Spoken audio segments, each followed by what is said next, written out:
ಒಂದು ಕೊಡಿಸ್ಕೊಟ್ಟಿದ್ದಾರೆ. ಅವರಿಗೆ ನಮ್ಮ ನಾಗಮಂಗಲ ಶಾಲೆಯ ಮಕ್ಕಳ ಪರವಾಗಿ ಧನ್ಯವಾದಗಳನ್ನು ತಿಳಿಸ್ತಾರೆ. ಈಗ ಏನಪ್ಪ ಅಂದರೆ, ಈ ನಾಗಮಂಗಲದಲ್ಲಿ ಮೊದಲು ಪ್ರಾಥಮಿಕ ಶಾಲೆ ಸಹ ಇರಲಿಲ್ಲ. ನಾನು ಓದಿದ್ದು ಕೂಡ ಪಕ್ಕದಂತ ದೊಡ್ಡಗುಟ್ಟಲ್ಲಿ ಶಾಲೆಯಲ್ಲಿ ಪ್ರಾಥಮಿಕ ವಿದ್ಯಾಭ್ಯಾಸ ಮುಗಿಸಿದ್ದು.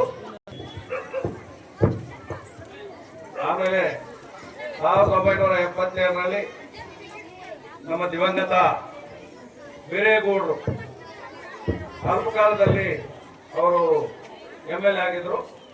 ಅವರ ಒಂದು ಕೊಡುಗೆ 1977ರಲ್ಲಿ ಈ ಒಂದು ನಾಗಮಂಗಲದಲ್ಲಿ ಪ್ರಾಥಮಿಕ ಶಾಲೆಯನ್ನ ಪ್ರಾರಂಭ ಮಾಡಿದ್ವಿ.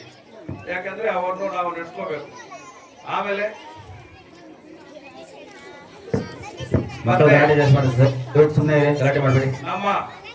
ನಮ್ಮ ದಿವಂಗತ ನಾಯಕರು ಆಲೂರು ಶ್ರೀನಿವಾಸನ್ ಅವರ ಕಾಲದಲ್ಲಿ ಈ ಒಂದು ಉನ್ನತ ಹಿರಿಯ ಪ್ರಾಥಮಿಕ ಶಾಲೆಯನ್ನು ಪ್ರಾರಂಭ ಮಾಡಿದ್ವಿ. ಅದೇ ರೀತಿಯಾಗಿ ಇಲ್ಲಿ ಪ್ರೌಢಶಾಲೆಯನ್ನು ಪ್ರಾರಂಭ ಮಾಡಬೇಕು ಅಂತ ಒಂದು ಇಚ್ಛೆ ಇತ್ತು ನನಗೆ. ಆದರೆ ಕಾರಣಾಂತರದಿಂದ ಅದು ಸಾಧ್ಯವಾಗಲಿಲ್ಲ. ಏನಪ್ಪ ಅಂದ್ರೆ, ಈಗ ಎಲ್ಲರೂ ನಾವು ಹೇಳಿದಂಗೆ ಕನ್ನಡ ಶಾಲೆಗಳೆಲ್ಲ ಮುಂದೆ ಹೋಗ್ತವೆ. ಕಾರಣ ಏನಪ್ಪ ಅಂದ್ರೆ ಅರ್ಥ ಆಗ್ತಾ ಇಲ್ಲ. ಈ ಒಂದು ಪಾಶ್ಚಿಮಾತ್ಯ ಇಂಗ್ಲೀಷು, ಎಲ್ಲರೂ ಇಂಗ್ಲೀಷ್ಗೋಸ್ಕರ ಅದನ್ನು ಅಡಿಕ್ಟ್ ಆಗಿಬಿಟ್ಟಿದ್ದಾರೆ. ಈಗ ಏನು ಬಂದಿದೆ ಅಂದ್ರೆ, ಈಗ ಫೋನ್ಗಳು ಬಂದುಬಿಟ್ಟಿವೆ. ಎಲ್ಲಿ ನೋಡಿದ್ರು ಫೋನ್ ನೋಡುವುದೇ ಕೆಲಸ. ಪಕ್ಕದಲ್ಲಿ ಯಾರಾದ್ರೂ ಕಳ್ಳ ಬರ್ತಾ ಇದ್ದಾರೆ ಅಥವಾ ಇನ್ನೊಬ್ರು ಡಕಾಯಿತಿ ಮಕ್ಕಳು ಕೂಡ ನೋಡಲ್ಲ, ಅವನು ಅದರಲ್ಲೇ ಇರ್ತಾನೆ. ಆ ರೀತಿ ಅಡಿಕ್ಟ್ ಆಗಿಬಿಟ್ಟಿದೆ. ಆದರೆ ಈಗ ನಮ್ಮ ಕಿತ್ಕೊಂಡಲ್ಲಿ ವ್ಯಾಪ್ತಿಯಲ್ಲಿ ಬಂದಿರುವಂತಹ 17 ಊರುಗಳಲ್ಲಿ ನಮ್ಮ ದಕ್ಷ ಉಪಾಧ್ಯಾಯರು ಇರುವುದರಿಂದ ಇಷ್ಟು ಮಾತ್ರ ಮಕ್ಕಳಿದ್ದಾರೆ. ಇಲ್ಲಾಂದ್ರೆ ಅದು ಕೂಡ ಇರ್ತಾ ಇರಲಿಲ್ಲ. ದಯವಿಟ್ಟು ಅದನ್ನ ಬಿಡಬೇಕು. ನೀವು ಸ್ವಲ್ಪ ಆಸಕ್ತಿ ವಹಿಸಿ. ಅಂದ್ರೆ ಈಗ ಸರ್ಕಾರ ನಿಮ್ಗೆ ಹೆಚ್ಚಿನ ಒಂದು ಜವಾಬ್ದಾರಿ ಕೊಟ್ಬಿಟ್ಟಿದೆ. ಈ ಮೊಟ್ಟೆ ತಗೊಂಡು ಬರೋದು, ತರಕಾರಿ ತಗೊಂಡು ಬರೋದು, ಅದರಲ್ಲೇ ಸರಿ ಹೋಗ್ತಾ ಇದೆ. ನೀವು ವಿದ್ಯಾಭ್ಯಾಸ ಮಕ್ಕಳಿಗೆ ಕೊಡೋಕ್ಕೂ ನಿಮ್ಗೆ ಟೈಮ್ ಇಲ್ಲ ಅಂತ ಪರಿಸ್ಥಿತಿ ಮಾಡ್ಕೊಂಡಿದ್ದಾರೆ. ಬಟ್ ಅದನ್ನ ನಾವು ಅದನ್ನ ತಪ್ಪನ್ನೇ ಕೇಳಕ್ಕಾಗಲ್ಲ.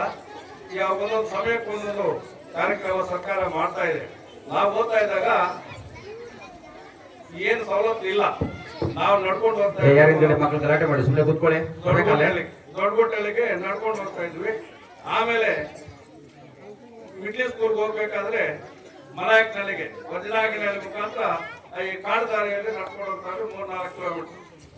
ಇವಾಗ ಅಂತ ಸಂದರ್ಭ ಇಲ್ಲ. ಆಗ ನಾವು ಈಗ ನಮ್ಮ ಗುರುಗಳನ್ನ ನೆನೆಸ್ಕೋಬೇಕು. ನಮ್ಮ ದಿವಂಗತ ಸೂರನ್ ಮಾಸ್ಟ್ರು ಅಂತಿದ್ರು ಮಲಾಯಕ್ನಳ್ಳಿಯಲ್ಲಿ. ನಾವು ಇಂಗ್ಲಿಷು, ವ್ಯಾಕರಣ, ಸ್ಪೆಲ್ಲಿಂಗ್ ಬರದೇ ಇದ್ರು ಕೂಡ ನಮ್ಮನ್ನು ಹೊಡೆದು ಆಚೆ ನಿಲ್ಲಿಸ್ತಾ ಇದ್ರು. ಶುಕ್ರವಾರ ದಿವಸ, ಸಂತೆ ದಿವಸ ಎಲ್ಲರೂ ಬರೋದು, ನಮ್ಮ ಕಡೆಯವರೆಲ್ಲ ಅಲ್ಲಿ ನಿಲ್ಸೋದು, ಅವಮಾನ ಆಗ್ಬೇಕು ಇವ್ರಿಗೆ ಅಂತ ಹೇಳಿ. ಅಂತ ಒಂದು ವ್ಯವಸ್ಥೆ ಇತ್ತು. ಈಗ ನಮ್ಮ ಗುರುಗಳಾದಂತ ಸರೋಜ ಮೇಡಮ್ ಅವರು ಈಗ ಅವರು ಜೀವಂತವಾಗಿದ್ದಾರೆ, ನಾವು ನೆನೆಸ್ಕೋಬೇಕು. ಅಂತ ಒಂದು ದಿಟ್ಟತನದಿಂದ ಪಾಠ ಮಾಡ್ತಾ ಇದ್ರು. ಅದೇ ರೀತಿ ನಾವು ಆ ಒಂದು ವ್ಯಾಕರಣ, ಸ್ಪೆಲ್ಲಿಂಗ್ ಎಲ್ಲ ಕಲ್ತಿದ್ವಿ. ಈಗ ನಮ್ಮ ಗೋಪಾಲಣ್ಣ ಹೇಳ್ದಂಗೆ ಎಲೆಕ್ಟ್ರಿಟಿ ಕೆಪಾಸಿಟಿ ಅಂದ್ರೆ ಡಿಗ್ರಿ ಓದಿರೋ ಹುಡುಗನಿಗೂ ಸಹ ವ್ಯಾಕರಣ ಉಚ್ಚಾರಣೆ ಮಾಡಕ್ ಬರಲ್ಲ. ಇದೇ ಒಂದು ಕನ್ನಡ ಶಾಲೆಯಲ್ಲಿ ಓದಿರುವಂತವರು. ಉದಾಹರಣೆ, ನನ್ನ ಮಗಳು ಪ್ರಭಾವತಿ ಮಲ್ಲಾಯಕ್ನಲ್ಲಿಗೆ ನಡ್ಕೊಂಡು ಹೋಗ್ತಾ ಇದ್ರು. ಈ ಕನ್ನಡ ಶಾಲೆಯಲ್ಲಿ ಓದಿದ್ರು. ಇವತ್ತು ಉಪನ್ಯಾಸಕಿ ಆಗಿದ್ದಾರೆ. ನಮ್ಮ ಹರೀಶು, ನನ್ನ ಬಾಬೆ ಹರೀಶನು ಕೂಡ ಕನ್ನಡ ಶಾಲೆಯಲ್ಲಿ ಓದಿದ್ದವನೇ. ಅವನು ಈಗ ಉಪಾಧ್ಯಾಯನಾಗಿದ್ದಾನೆ.